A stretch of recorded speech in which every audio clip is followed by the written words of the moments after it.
Crime time में बात राजस्थान के अजमेर से सामने आई एक ऐसी खबर की करेंगे जिसने पूरे देश को हिलाकर रख दिया। एक कांग्रेस नेता और उनके परिवार के शामिल 4 लोग कार में सवार होकर कहीं जा रहे थे।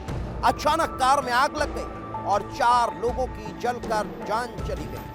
पहले यह सामान्य हादसा नजर आ रहा था, लेकिन जैसे कि जांच का दायरा बढ़ा तो चौंकाने वाला खुलासा हुआ। पैरों तले जमीन खिसक गई जब पता चला कि यह हादसा नहीं बल्कि एक सोची समझी साजिश है।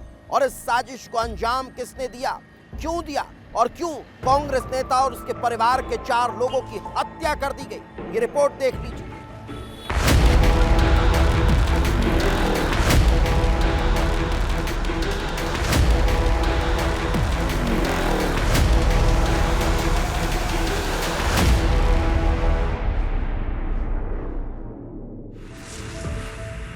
तारीख 28 मई, जगह अजमेर, राजस्थान। वारदात खौफनाक हत्याकांड।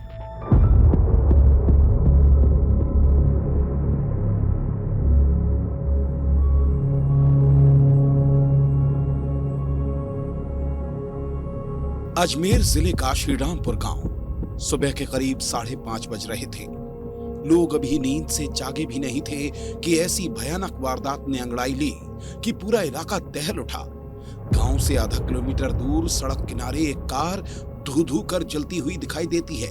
डंपर चालक तत्काल पुलिस को सूचना देता है और जब पुलिस मौके पर पहुंचती है तो तस्वीरें इतनी भयानक थीं कि पुलिस की रूह कांप उठी, क्योंकि मौके पर सिर्फ कार नहीं जल रही थी बल्कि उस कार के अंदर 4 जिंदगियां भी दफन हो रही थी।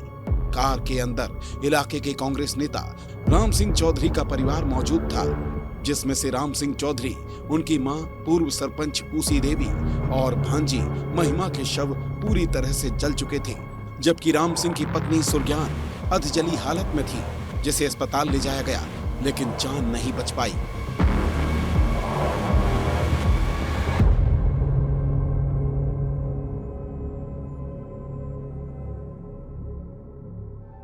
हर तरफ हड़कंप मच जाता है। अब सवाल यही था कि आखिर इतनी सुबह ऐसा क्या हुआ कि राम सिंह का पूरा परिवार कार में जलकर खाक हो गया। क्या वो इतनी सुबह कहीं जा रहे थे और हादसे का शिकार हो गए, या फिर इस खौफनाक वारदात के पीछे कोई और ही कहानी छिपी थी?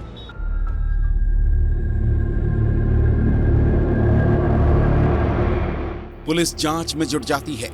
राम सिंह चौधरी की पहली पत्नी का बेटा बताता है कि रात में दादी की तबीयत खराब हो गई थी और पिता उन्हें लेकर अस्पताल जा रहे थे और इसी दौरान शॉर्ट सर्किट से कार में आग लगी और हादसा हो गया। लेकिन जैसे जैसे पुलिस की जांच आगे बढ़ी, मामला संदिग्ध होता चला गया और कहानी झूठी लगने लगी। सवाल यही था कि जब राम सिंह चौधरी मां को अस्पताल लेकर जा रहे थे, जली हुई कार की पिछली सीटें पूरी तरह से फोल्ड क्यों थी? कार की ड्राइवर सीट पर किसी की लाश क्यों नहीं मिली? हादसे में अधजली हालत में मिली राम सिंह की पत्नी सुरज्ञान बाई के शरीर पर मिले चोट के निशान भी किसी साजिश की गवाही दे रहे थे और कार में ऐसा कुछ सबूत नहीं मिला कि शॉर्ट सर्किट से आग लगी हो।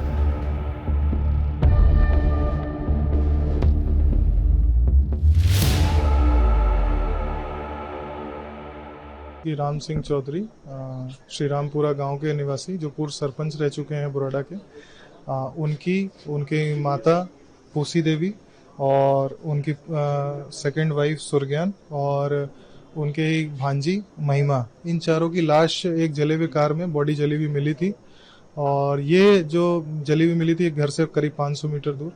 पुलिस ने मौके पहुंच के अलग अलग टीमों का गठन किया और साथ ही FSL MMOB टीम को बुलाया, जो तकनीकी रूप से साक्ष्य जुटाए। इसको मर्डर के एंगल से भी इन्वेस्टिगेट किया जा रहा था।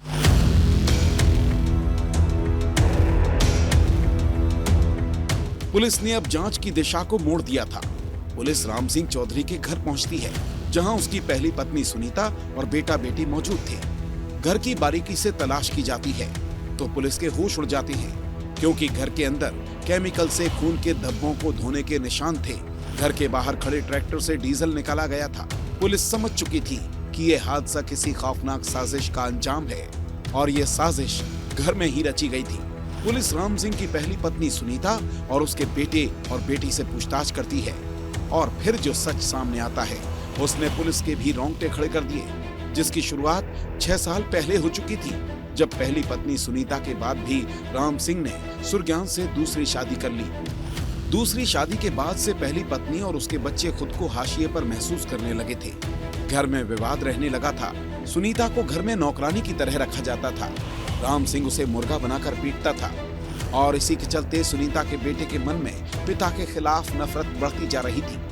27 मई की शाम को भी राम सिंह और सुनीता के बीच विवाद हुआ, जिसके बाद सुनीता के बेटे ने अपने पिता की हत्या करने का फैसला कर लिया।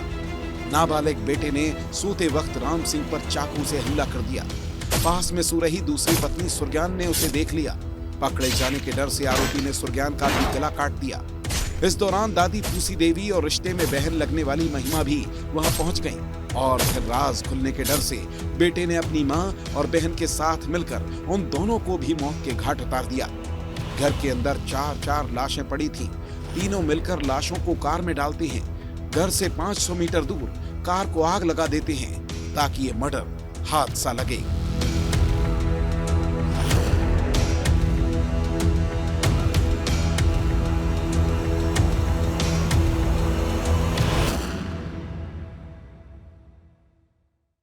पहली पत्नी है सुनीता, वो और उसके दोनों बच्चों ने मिलकर के इस घटनाक्रम को अंजाम दिया, जिसमें इन्होंने 4 लोगों का मर्डर किया है घर पे ही, और उसके पश्चात बॉडी को उसी की गाड़ी में ले जा करके 500 मीटर घर के दूर वहां पर ज्वलनशील पदार्थ का इस्तेमाल करके जलाया है। मुकदमा दर्ज किया जा रहा है। पोस्टमार्टम की कार्रवाई करके जो अंतिम संस्कार है उसकी प्रक्रिया करवाई जाएगी। साथ ही इनसे पूछताछ करके इनके अरेस्ट या निरोधगी जो होनी है वो की जाएगी, और जो इनसे एविडेंसेस जो घटनास्थल से कलेक्ट हुए उनको पत्रावलियों पे लिया जाएगा।